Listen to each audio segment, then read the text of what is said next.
بسم الله الرحمن الرحيم. الحمد لله رب العالمين، والصلاة والسلام على رسوله الكريم، أما بعد. فأعوذ بالله السميع العليم من الشيطان الرجيم. قال تعالى: إنما حرم عليكم الميتة والدم ولحم الخنزير وما أهل به لغير الله فمن اضطر غير باغ ولا عاد فلا إثم عليه إن الله غفور رحيم.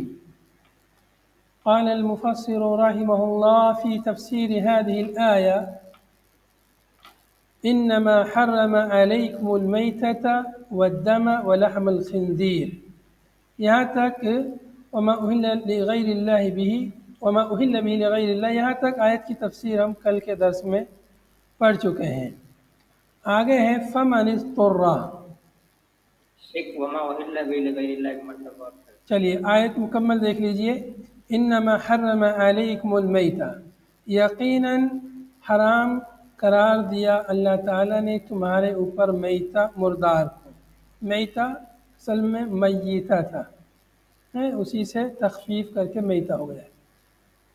حرام قرار دیا تمہارے لیے مردار کو، والدم اور خون کو. خون سے مراد دم مسفوح ہے، بہا ہوا خون. ولحم الخنزیر اور خنزیر کے گوشت کو. وما اہل به لغیر اللہ، اور جس جانور پر غیر اللہ کا نام لیا گیا ہو، یا جس جانور کو غیر اللہ کے لیے ذبح کیا گیا ہو. آگے معنی دیا ہوا ہے ذبح علی اسم غیر اللہ، جس کو ذبح کیا گیا ہو غیر اللہ کے نام پر. اہل کا معنی ہوتا ہے آواز بلند کرنا، چونکہ جو جاہلیت میں لوگ اپنے باطل معبودوں کے لیے ذبح کرتے تھے اور آواز بلند کرتے تھے، ان کے ناموں کو پکارتے تھے، ان کا نام لیتے تھے.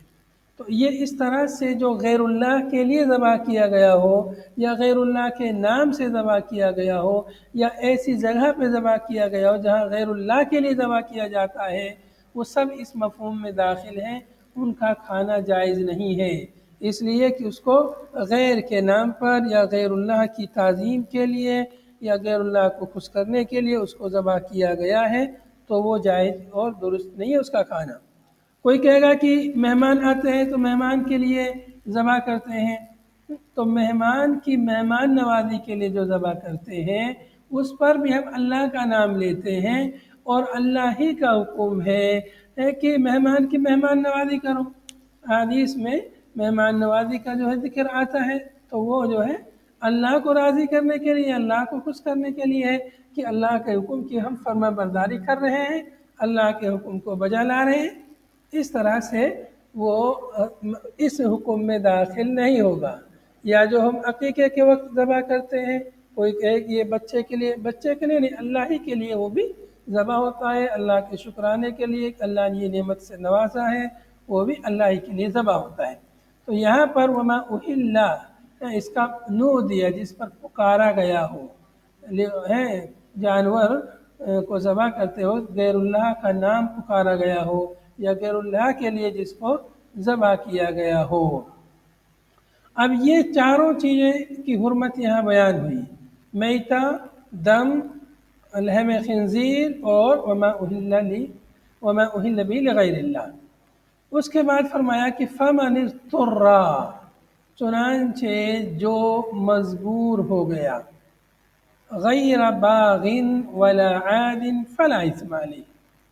فمن اضطر اے الجأته الضرورہ، یعنی ضرورت نے اسے مجبور کر دیا ہے.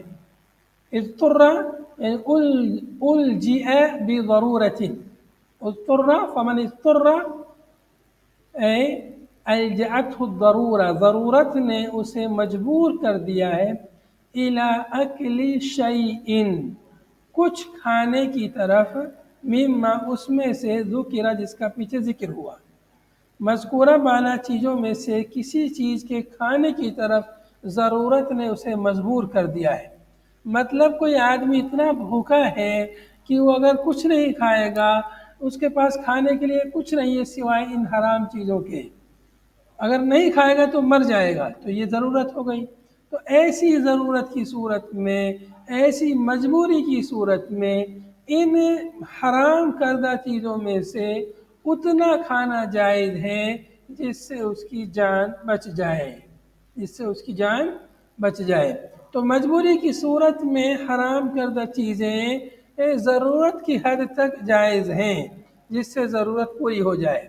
یعنی گویا کہ یہ جو حرام کردہ چیزیں ہیں 3 شرطوں کے ساتھ یہ جائز ہوں گی۔ پہلی شرط کیا ہے؟ مجبوری، دوسری شرط غیر باغن، اور تیسری شرط ہے ولا عادن۔ غیر باغن ولا عادن، اس کے کئی مفہوم علماء نے بیان کیے ہیں۔ یہاں پر مؤلف نے ایک مفہوم بیان کیا ہے غیر باغن۔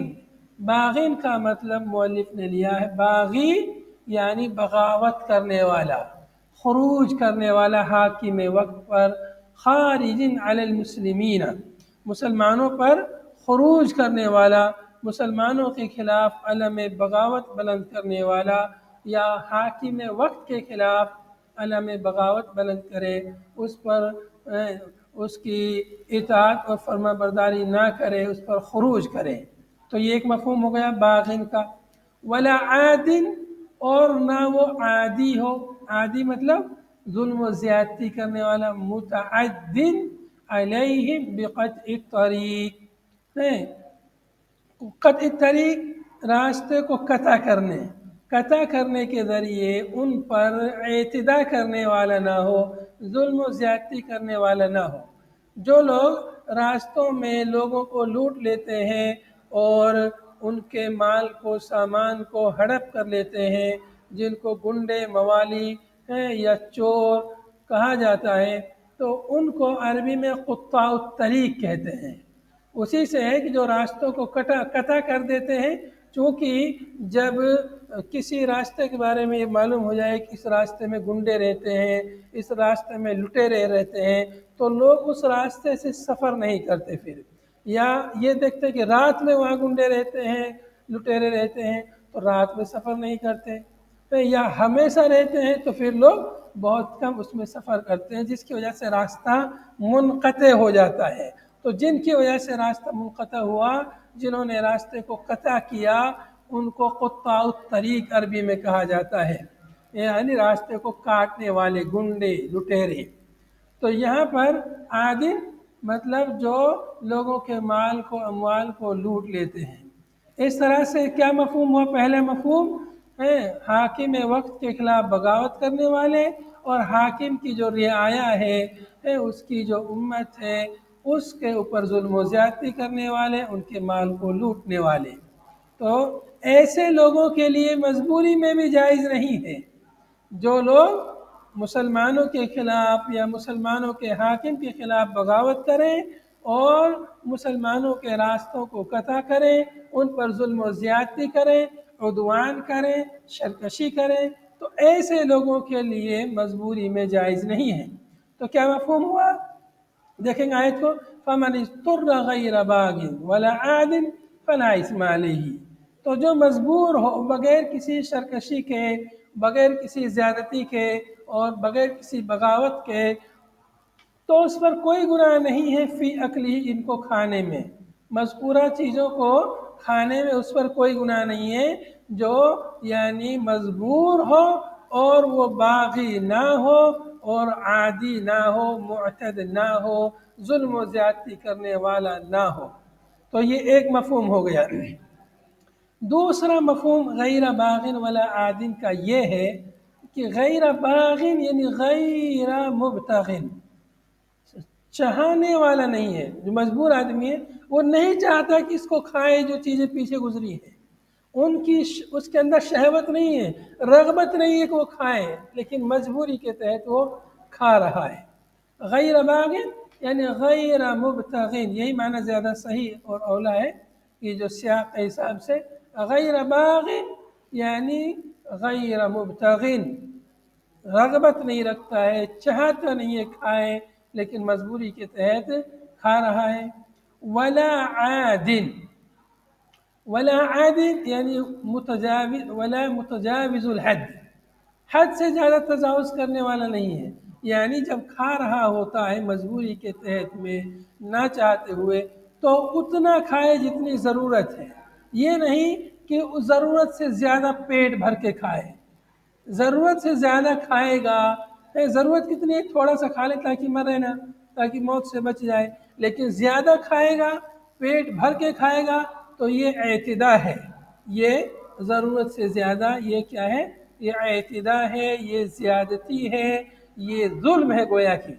تو اگر کوئی شخص مجبور ہے تو مجبوری کی صورت میں حرام چیزوں کو کھانا دو شرطوں کے ساتھ جائز ہے، یعنی مجبور آدمی کے لیے حرام چیزوں کو کھانا دو شرطوں کے ساتھ، یعنی وہ اسے چاہے نہیں، دل سے رغبت نہ رکھے کھانے کی، اور جب کھا رہا ہوتا ہے تو کھانے میں وہ زیادتی نہ کرے، زیادہ نہ کھائے، جتنی ضرورت ہے اتنا ہی کھائے۔ تو ہم نے یہاں پر پہلے 3 شرط بتائے تھے۔ 3 شرط کس چیز کی ہیں؟ حرام چیزوں کو کھانے کی 3 شرطیں ہیں، مجبوری ہو، غیر باغن ہو، غیر یعنی چاہنے والا نہیں ہے، اور اعتداء کرنے والا نہیں، زیادتی کرنے والا نہیں۔ لیکن مجبور آدمی کے لیے کھانا، اس کو مطلب 2 طرح سے تعبیر کر سکتے ہیں بات کو، کہ حرام چیزوں کو کھانے کے لیے 3 شرطیں ہیں، یا مجبور آدمی کے لیے حرام چیزوں کو کھانے کی 2 شرطیں ہیں۔ مجبور کا ذکر آ گیا تو اس کے لیے 2 شرطیں ہو گئی، غیر باغن ولا عادن، کہ وہ ان کو دل سے نہ چاہے اور نہ وہ زیادہ کھائے، بس جتنی ضرورت ہے اتنا ہی کھائے۔ یہ 2 مشہور معنی ہیں اس آیت کی تفسیر میں۔ فلا اسم علیہ، تو اس پر کوئی گناہ نہیں ہے جو مجبوری کی صورت میں ان مذکورہ چیزوں کو، یا ان کے علاوہ اور بھی جو حرام چیزیں ہیں ان میں سے اگر مجبوری کے تحت کھاتا ہے تو اس پر گناہ نہیں ہے، فی اکلہ، ان کے کھانے میں۔ ان اللہ غفور لأولیائہ رحیم بأہل طاعتہ، اللہ تعالی غفور ہے، اپنے اولیاء کو معاف کرنے والا ہے، ان کی مغفرت کرنے والا ہے۔ جو اللہ کے اولیاء ہیں، اللہ کے دوست ہیں، اللہ کے ولی ہیں، اللہ کی اطاعت اور فرما برداری کرتے ہیں، اب وہ مجبوری کے تحت اگر ایسا کھا لیتے ہیں تو اللہ تعالیٰ ان کی مغفرت فرمائے گا، ان کے اس گناہ کو معاف کر دے گا، اس لیے کہ انہوں نے مجبوری کی صورت میں یہ حرام کا ارتکاب کیا ہے۔ رحیم بأہل طاعتہ، اللہ تعالیٰ رحیم ہے، رحم کرنے والا ہے اپنے اطاعت گزار لوگوں پر، جو اللہ کی اطاعت کرتے ہیں، اللہ کی فرما برداری کرتے ہیں، اللہ تعالیٰ ان پر رحم کرنے والا ہے۔ یہاں پر اللہ تعالیٰ کے 2 اسماء حسنیٰ کا ذکر آیا، غفور اور رحیم، 2 اسماء حسنیٰ کا ذکر اس آیت میں آیا ہے، جس کا یعنی گزشتہ بیان سے تعلق ہے کہ یہ آدمی مجبوری کی صورت میں اگر ان حرام چیزوں کو کھا رہا ہے تو اس کی مجبوری کے مناسبت سے یہ 2 نام آئے ہیں کہ اللہ تعالیٰ اسے معاف کر دے گا، اس پر رحم فرمائے گا۔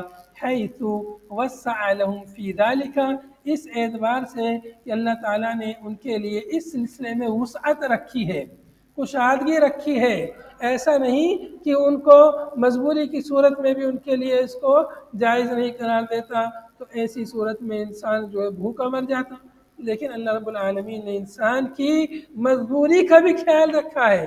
غور کیجئے اللہ تعالیٰ اپنے بندوں پر کس قدر مہربان ہے کہ وہ ہماری ہر ضرورتوں کا خیال رکھ رہا ہے، مجبوری کی صورت میں ہمارے لیے اپنی حرام کردہ چیزوں کو بھی وہ حلال قرار دے رہا ہے۔ غور کیجئے کہ ہمارے لیے جن چیزوں کو واجب قرار دیا، مثلا نماز ہے، روزہ ہے، ان میں بھی اللہ تعالیٰ نے اس قدر خیال کیا ہے کہ اگر ہمیں ضرورت کے تحت سفر کرنا پڑ رہا ہے تو سفر میں نمازوں کو مخفف کر دیا ہے، روزوں کو مؤخر کرنے کی اجازت دی ہے۔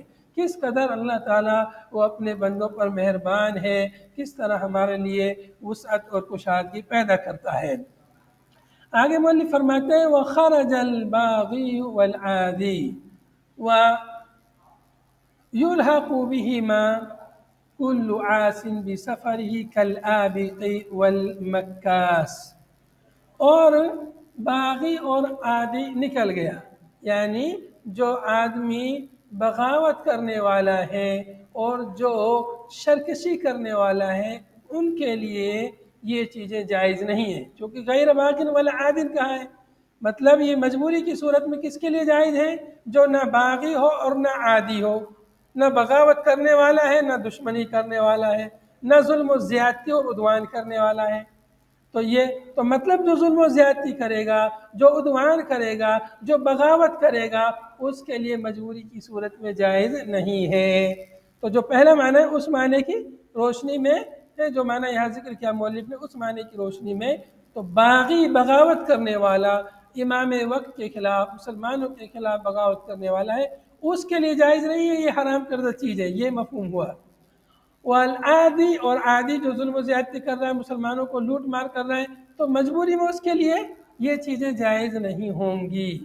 خرجہ مطلب اس حکم سے، جو جائز ہونے کا حکم ہے فلا اسم علیہ، یہ جو حکم ہے اس حکم سے یہ نکل گئے ہیں، یہ حکم ان کے لیے نہیں ہے۔ یہ جو حکم ہے فلا اسم علیہ، ان لوگوں کے پر کوئی گناہ نہیں ہے، تو اس رخصت میں یہ لوگ داخل نہیں ہیں، یہ لوگ نکل گئے ہیں۔ باغی اور عادی، بغاوت کرنے والے، ظلم و زیادتی کرنے والے، ان کے لیے مجبوری کی صورت میں بھی جائز نہیں ہے۔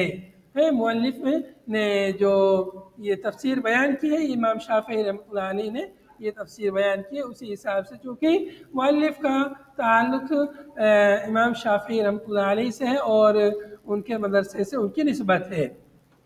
وَيُلْحَقُ بِهِمَا، اور ان دونوں سے ملحق کیا جائے گا، مطلب یہ جو رخصت ہے ان کے لیے نہیں ہے اور کن کے لیے نہیں ہے، وَيُلْحَقُ بِهِمَا، اور ان دونوں سے ملحق کیا جائے گا کل عاصٍ، ہر نافرمان بسفر ہی، اپنے سفر کے ذریعے، یعنی کوئی نافرمانی کا، معصیت کا، گناہ کے لیے سفر کر رہا ہے تو اس کے لیے بھی جائز نہیں ہے مجبوری کی صورت میں ان چیزوں کا کھانا۔ کالعابقی، جیسے بھگوڑا غلام ہے، سفر کر رہا ہے، اپنے مالک کو دھوکہ دے کے بھاگ گیا ہے، اپنے مالک کی نافرمانی کر رہا ہے، تو یہ گنہگار ہے، تو اس کے لیے مجبوری کی صورت میں جائز نہیں ہے۔ اگر وہ مجبوری کی صورت میں کھاتا ہے تو اس کے اوپر گناہ ہوگا۔ اور والمکاس، مکاس کہتے ہیں ٹیکس، ناجائز ٹیکس وصول کرنے والے، جو ٹیکس وصول کرتے ہیں لوگوں پر زبردستی کہ عائد کرتے ہیں ٹیکس، تو ایسے لوگوں کے لیے بھی مجبوری کی صورت میں جائز نہیں ہے ان چیزوں کا کھانا۔ فلا يحل لهم، لہذا حلال نہیں ہے ان لوگوں کے لیے اکل شیء من ذالک، ان میں سے کچھ بھی کھانا، ان میں سے جو حرام چیزیں، ان میں سے کچھ بھی کھانا حلال نہیں ہے مجبوری کی صورت میں، ما لم یتوبوا، جب تک یہ لوگ توبہ نہ کر لیں تب تک ان کے لیے حلال نہیں ہے۔ وعلیہ الشافعی، اور اسی مسئلے پر یہ جو یہاں مسئلہ بیان ہوا امام شافعی ہیں، مطلب امام شافعی نے اس آیت کی یہی تفسیر کی ہے غیر باق ولا عادن کی، کہ اس سے کون مراد ہیں؟ خروج کرنے والے، بغاوت کرنے والے، اور عادن ظلم و زیادتی کرنے والے، عدوان اور سرکشی کرنے والے لوگ مراد ہیں۔ تو ایک تو یہ مفہوم، جی عابق بھگوڑا غلام، بھگوڑا غلام جو اپنے مالک کے پاس سے بھاگ گیا ہو، تو اس کو جب بھاگے گا تو سفر کرے گا، کہیں جائے گا، تو ایسے لوگوں کے لیے جائز نہیں ہے کہ وہ جو ہے حرام چیز کو مجبوری کی صورت میں کھائے، تو ان کے لیے، نافرمان لوگوں کے لیے مجبوری میں بھی جائز نہیں ہے۔ گویا کہ یہ چیزیں غیر مجبوری کی صورت میں ان کے لیے یہ جو اطاعت گزار ہیں انہی کے لیے گویا کہ یہ چیزیں مجبوری کی صورت میں جائز ہیں ان کے نزدیک۔ واللہ اعلم۔ تو یہاں پر یہ آیت کی تفسیر جو ہے یہاں پر یہ مکمل ہو گئی ہے، اور اس آیت سے ہمیں معلوم ہوا کہ حرام کردہ چیزیں جن کی اللہ رب العالمین نے اس آیت میں تذکرہ فرمایا وہ 4 چیزیں، ایسا نہیں کہ صرف یہی ہیں، اور بھی حرام کردہ چیزیں جن کا دوسری آیتوں میں تذکرہ موجود ہے، احادیث میں تذکرہ موجود ہے۔ تو یہاں پر کھانے کی جو چند چیزیں ہیں ان کا ذکر آیا ہے، مردار ہے، دم مسفور ہے، خنزیر، اور جس کو غیر اللہ کے لیے ذبح کیا گیا ہو، ان چیزوں کا کھانا یہاں پر حرام قرار دیا ہے۔ یہاں پر جن چیزوں کا تذکرہ ہے وہ یعنی گویا کہ وہ سب مطلب جانور ہیں جن کو ذبح کیا جاتا ہے۔ مردار سے مراد وہی جانور ہے جو مر گیا ہے بغیر کسی شرعی زکوٰۃ کے، بغیر شرعی طریقہ سے ذبح کیے ہوئے جو مر گیا ہے۔ دم، یہ بھی جو ہے جانور کو ذبح کرتے ہیں تب کی بات ہے۔ لحم خنزیر، یہ بھی جانور کی بات ہے۔ وما اہل به لغیر اللہ، جس کو غیر اللہ کے لیے ذبح کیا گیا۔ تو مطلب جو جانور یعنی جانوروں میں سے کون سے کس طرح سے جانور جو ہے حرام ہیں، ان میں 4 قسم کا یہاں پر تذکرہ ہے۔ اچھا، اس کے بعد اگلی آیت ہے ان الذین یکتمون ما انزل اللہ من الکتاب۔ یہ خنزیر کا چمڑا بھی حرام ہے؟ جی ہاں، خنزیر کا چمڑا بھی حرام ہے، اس کو طباغت دے کے اس کو مطلب نہیں پاک کر سکتے ہیں، وہ نجس عین ہے، نجس عین ہے، اس کی تمام چیزیں جو ہے وہ ناپاک ہیں۔ ان الذین یکتمون ما انزل اللہ من الکتاب، یقیناً وہ لوگ جو چھپاتے ہیں اس کو جو اللہ نے نازل کیا، من الکتاب، کیا نازل کیا اللہ نے؟ کتاب نازل کی، من بیان کے لیے ہے، جو کتاب اللہ نے نازل کی ہے اس کو چھپاتے ہیں، یقیناً جو لوگ چھپاتے ہیں المشتمل، کس کتاب کو؟ جو مشتمل ہے علی نعت محمد، محمد صلی اللہ علیہ وسلم کی نعت پر، صفات پر، اوصاف پر، اس کتاب کو یا اس کتاب کے اس حصے کو چھپاتے ہیں جو حصہ نبی صلی اللہ علیہ وسلم کے اوصاف پر مشتمل ہے۔ وَهُمُ الْيَهُودُ، یہ چھپانے والے لوگ کون ہیں؟ یہ لوگ یہودی ہیں، یہ لوگ یہودی ہیں۔ وَيَشْتَرُونَ بِهِ ثَمَنًا قَلِيلًا، اور خریدتے ہیں اس کے بدلے میں، چھپانے کے بدلے میں، ثَمَنًا قَلِيلًا، معمولی قیمت ہے، وہ اللہ کے احکام کو چھپاتے ہیں، بیان نہیں کرتے، تو اس کی وجہ سے ان کو معمولی قیمت ملتی ہے، پیسہ ملتا ہے، نذرانہ ملتا ہے اپنے عوام سے، اپنے نیچے کے لوگوں سے۔ اگر حقیقت بیان کر دیں گے تو ان کی عوام خوش نہیں ہوگی، ان کے لوگ خوش نہیں ہوں گے، اور پھر ان کی دکانیں بند ہو جائیں گی، اس لیے وہ حقیقت بیان نہیں کرتے۔ حقیقت کا بیان نہ کرنا بھی یہ چھپانا کہلاتا ہے۔ تو یہودی لوگوں نے کئی طرح سے جو چھپایا، ایک تو مطلب آیتوں کا مفہوم بدلا، جو تورات میں آیتیں تھیں ان کا مفہوم لوگوں کے لیے کچھ کا کچھ بیان کیا، ایک یہ کہ لوگوں کو بتایا ہی نہیں، اس لیے کہ عوام تو کتاب کو پڑھتے نہیں، عوام کو تو کتاب سے دور رکھا، اور ان کے علماء کتاب کو پڑھتے، لوگوں کے لیے صحیح مسئلہ بیان نہیں کرتے تھے۔ جیسے آج کل مسلمانوں میں ہو چکا ہے کہ جو قرآن کو عام لوگوں کے لیے نہیں پڑھنے دیتے، اس کا ترجمہ، تفسیر وغیرہ، کہتے ہیں کہ قرآن پڑھو گے تو گمراہ ہو جاؤ گے۔ تو جو کتاب ہدایت کے لیے آئی ہے، آج جو ہے لوگ کہہ رہے ہیں کہ اس کو پڑھو گے گمراہ ہو جاؤ گے، نعوذ باللہ۔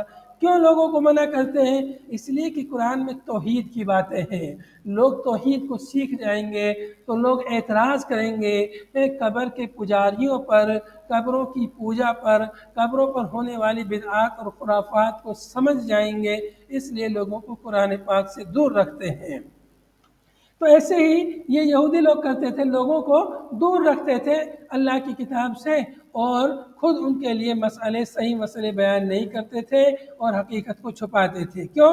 اس لیے کہ اس کے عوض میں ان کے لیے بہت سارے نذرانے ملتے، دنیا کی قیمت ملتی، پیسہ ملتا تھا، من الدنیا، دنیا کی معمولی قیمت اس کے بدلے خریدتے، یعنی خریدتے مطلب یاخذونہ، دنیا کو لیتے تھے، دنیا کی معمولی قیمت کو، بدرؤس کے بدلے میں، کتاب کو چھپانے کے بدلے میں، کتمان علم کے بدلے میں، کتمان علم، اللہ کی آیتوں کا مفہوم بدلنے کے عوض میں لیتے تھے۔ دنیا کی معمولی قیمت کس سے لیتے تھے؟ من سفلتہم، من سفلتہم یا من سفلتہم، اپنے نچلے لوگوں سے، اپنے کمتر لوگوں سے، یا یوں کہ اپنی عوام سے، من سفلتہم، اس کو پڑھنا زیادہ مناسب ہے، اپنے نچلے لوگوں سے وہ لیتے تھے۔ فَلَا يُظْهِرُونَهُ خَوْفَ فَوْتِهِ عَلَيْهِمْ، چنانچہ وہ اس کو ظاہر نہیں کرتے تھے، کتاب کی آیتوں کو ظاہر نہیں کرتے تھے، چھپاتے تھے۔ کس لیے ظاہر نہیں کرتے تھے؟ خوف فوتہ علیہم، اس ڈر سے کہ کہیں ان سے فوت نہ ہو جائے جو پیسہ، جو نذرانہ، نذر و نیاز، اور جو ان کے لیے 11ویں 12ویں 40واں اور نہ جانے کیا کیا ان کو ملتا ہے، تو وہ سب فوت ہو جائے گا۔ حقیقت بیان کر دیں گے، کل محدثۃ بدعہ کو بیان کریں گے، اور جب ان کے لیے بیان کریں گے کہ من احدث فی امرنا ھذا ما لیس منہ فہو رد، جب ان سب چیزوں کو بیان کریں گے تو وہ جو بدعتوں کے آڑ میں بہت سارا پیسہ اور قبروں پر جو ہے دنیا بھر کا پیسہ جو ہے مزاروں پر جو ہے آتا ہے، وہ سب بند ہو جائے گا۔ اس لیے کہ اگر وہ حدیث بیان کریں گے جس میں قبروں کو پختہ بیان کرنے کی حرمت ہے، تو پھر ان کے لیے وہ جو قبروں پر لاکھوں کروڑوں اربوں روپیہ آتا ہے نذرانے کے نام پر، نذر و نیاز کے نام پر، چڑھاوے کے نام پر، وہ سب نہیں آئے گا۔ تو اس لیے اس کو ظاہر نہیں کرتے، جو حقیقت ہے اس سے وہ چھپاتے ہیں۔ اولئک ما یأکلون فی بطونہم الا النار، یہی لوگ چھپانے والے، اللہ کی آیتوں کو، اللہ کے احکام کو چھپانے والے یہی لوگ ہیں جو کھاتے ہیں اپنے پیٹوں میں جہنم کی آگ۔ اولئک ما یأکلون، نہیں کھاتے ہیں فی بطون، اپنے پیٹوں میں، مگر جہنم کی آگ کو۔ جہنم کی آگ کو کیسے کھاتے ہیں؟ مطلب جہنم لأنہا معالھا، اس لیے کہ جہنم اس کا ٹھکانہ ہے، اس کا معال ہے، اس کا مرجع ہے، اس کے لوٹنے کی جگہ ہے۔ اس لیے کہا کہ ما یأکلون فی بطونہم الا النار، وہ لوگ نہیں کھاتے ہیں مگر اپنے پیٹوں میں نہیں کھاتے ہیں مگر جہنم کی آگ۔ مطلب جو جی معنی پہ فعل مضارع کو بناتے ہیں نا، جی بناتے ہیں نا، پھر سے کہیے کیا کہہ رہے ہیں؟ وہ جو ماں نافیہ یہ فعل ماضی کو بناتے ہیں، ماں نافیہ فعل ماضی کے ساتھ آتے ہیں نا، فعل مضارع پہ نہیں آتا کیا؟ ہاں وہ لا آتے ہیں فعل مضارع کے ساتھ۔ اچھا، واللہ عالم، وہ سب قاعدہ مجھے یاد نہیں ہے ابھی۔ دیکھیں اولئک ما یأکلون فی بطونہم الا النار، ہو سکتا ہے ما لا کے معنی میں ہو، کیونکہ یہاں پر الا ہے اس لیے ما یہاں نفی کے معنی میں ہے۔ اولئک ما یأکلون، یہ لوگ نہیں کھاتے ہیں اپنے پیٹوں میں مگر جہنم کی آگ۔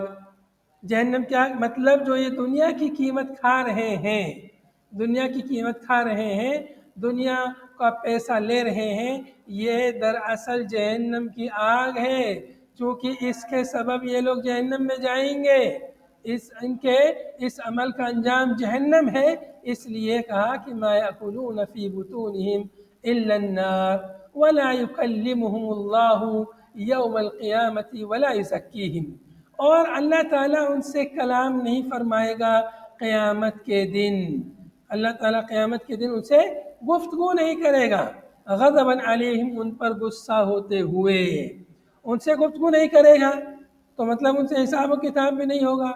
تو بعض مفسرین نے کہا ہے کہ اللہ تعالیٰ نہ ان سے کلام کرے گا نہ ان سے حساب و کتاب کرے گا، کیونکہ ان کے کفر کی وجہ سے ان کی ساری نیکیاں بھی برباد، اچھے کام بھی برباد، اس لیے وہ لوگ جہنم میں جائیں گے سیدھے۔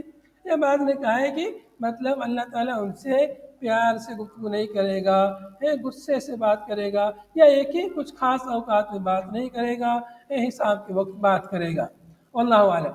تو بہرحال اللہ رب العالمین ان سے کلام نہیں فرمائے گا پیار اور شفقت والا، غضباً علیہ، ان پر غصہ ہوتے ہوئے، ولا یزکیہم، اور نہ ان کا تزکیہ کرے گا، یعنی نہ انہیں پاک صاف کرے گا، یطہرہم من دنس الذنوب، یعنی لا یطہرہم من دنس الذنوب، گناہوں کی گندگی سے انہیں اللہ تعالیٰ پاک صاف نہیں کرے گا، یا یہ کہ ان کے اعمال کو پاک نہیں کرے گا، لیکن جو مسلمان ہیں، گنہگار ہیں، بہت گناہ، لیکن توحید پر ان کی موت ہوئی ہے، تو اللہ رب العالمین ان کے اعمال کو پاک صاف کرے گا، یا تو اللہ تعالیٰ انہیں جہنم کی سزا دے کے پاک صاف کرے گا، یا اپنے رحم و کرم سے معاف کر کے انہیں پاک صاف کرے گا۔ لیکن ان کفار کو، یہ جو اللہ کی کتاب کو چھپاتے ہیں، ان کو اللہ تعالیٰ ان کا تزکیہ نہیں کرے گا، ان کے گناہوں کو اللہ تعالیٰ نہیں مٹائے گا اور انہیں پاک صاف نہیں کرے گا۔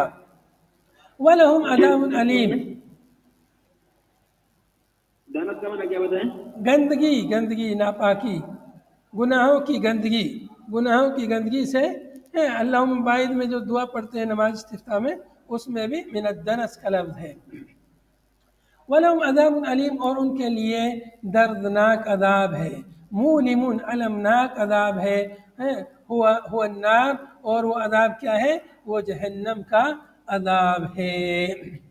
اولئک الذین اشتروا الضلالہ، یہی لوگ ہیں جنہوں نے ضلالت کو خریدا، جنہوں نے ضلالت کو، گمراہی کو ہدایت کے بدلے میں خریدا، یعنی اخذوها بدلہ فی الدنیا، یعنی ضلالت کو ہدایت کے بدلے میں دنیا میں لیا، والعذاب بالمغفرہ، اور عذاب کو لیا مغفرت کے بدلے میں، المعدۃ لهم فی الآخرہ، جو مغفرت ان کے لیے آخرت میں تیار تھی، اس مغفرت کے عوض میں انہوں نے عذاب کو ترجیح دی، اور مغفرت جو اللہ تعالیٰ نے ان کے لیے تیار کر رکھی تھی اس مغفرت کو انہوں نے نہیں لیا، اس کی تیاری نہیں کی، اس کے لیے انہوں نے اعمال نہیں کیے۔ لو لم یکتموا، کہ اگر وہ چھپاتے نہیں تو ان کے لیے مغفرت تیار تھی، اگر وہ اللہ کے علم کو، اللہ کے کتاب کو چھپاتے نہیں تو ان کے لیے مغفرت تیار تھی، اس مغفرت کے عوض میں انہوں نے عذاب کو ترجیح دی، عذاب کو اختیار کیا۔ فما اصبرهم علی النار، ان کا صبر کرنا جہنم پر کیا ہی زبردست صبر کرنا ہے، یا کیا ہی شدید ان کا صبر کرنا ہے۔ فما اصبرهم علی النار، اس کے کئی معنی مفسرین نے ذکر کیے ہیں۔ ایک معنی تو یہ ہے کہ فما اصبرهم علی النار یعنی فما اصبرهم علی اعمال یؤدیہم الی النار، یعنی ان کا ایسے عمل پر صبر کرنا جو عمل انہیں جہنم تک پہنچا دے گا، کیا ہی خطرناک ہے، ایسے عمل پہ لوگ صبر کر رہے ہیں۔ تو مطلب تعجب کے طور پر اللہ نے کہا کہ ان کا صبر کرنا ایسے اعمال پر جو جہنم تک پہنچا رہے، کیا ہی زبردست ہے ان کا صبر کرنا، ما اشد صبرہم، ان کا صبر کرنا کیا ہی شدید ہے۔ ایک معنی اس کا یہ ہے فما اصبرہم یعنی فما اجرؤہم علی النار، ان کا جرأت کرنا کیا ہی زبردست ہے جہنم پر، جہنم پر وہ لوگ جرأت کر رہے ہیں، ایسے اعمال کی جرأت کر رہے ہیں جو جہنم تک پہنچا دے رہے ہیں۔ وہ تعجیب للمؤمنین، یہاں پر مومنین کو تعجب دلانا ہے، من ارتکابہم موجباتها، اس چیز سے جو وہ ارتکاب کر رہے ہیں، موجبات نار، ایسے عمل کا جو جہنم کو واجب قرار دیتے ہیں۔ موجبات یعنی واجب قرار دینے والے، ہاں نار، جہنم کو واجب قرار دینے والے اعمال کا ارتکاب کرنے پر اللہ تعالیٰ مومنین کو تعجب دلا رہا ہے، من غیر مبالات، بغیر کسی پرواہ کے، کوئی پرواہ نہیں ہے انہیں، اور ان اعمال کو کر رہے ہیں جو جہنم کے موجب ہیں، جو جہنم کو واجب قرار دیتے ہیں۔ وَإِلَّا فَأَيُّ صَبْرٍ لَهُمْ، ورنہ کون سا صبر ہے ان کے پاس، وہ کون سا صبر کر رہے ہیں، ان کے پاس صبر وبر تھوڑی ہے۔ بس یہ تو اس میں تو اللہ رب العالمین نے ان کو مومنین کو تعجب دلایا ہے کہ دیکھو ان کا صبر کرنا کتنا خطرناک ہے۔ اب یہاں سے اگلی آیت شروع ہو رہی ہے، اس کو انشاءاللہ اگلے درس میں پڑھیں گے۔ هذا وصلی اللہ وسلم علی نبینا محمد وعلی آلہ وصحبہ اجمعین، سبحانک اللہم وبحمدک نشہد ان لا الہ الا انت نستغفرک ونتوب الیک، والسلام علیکم ورحمۃ اللہ۔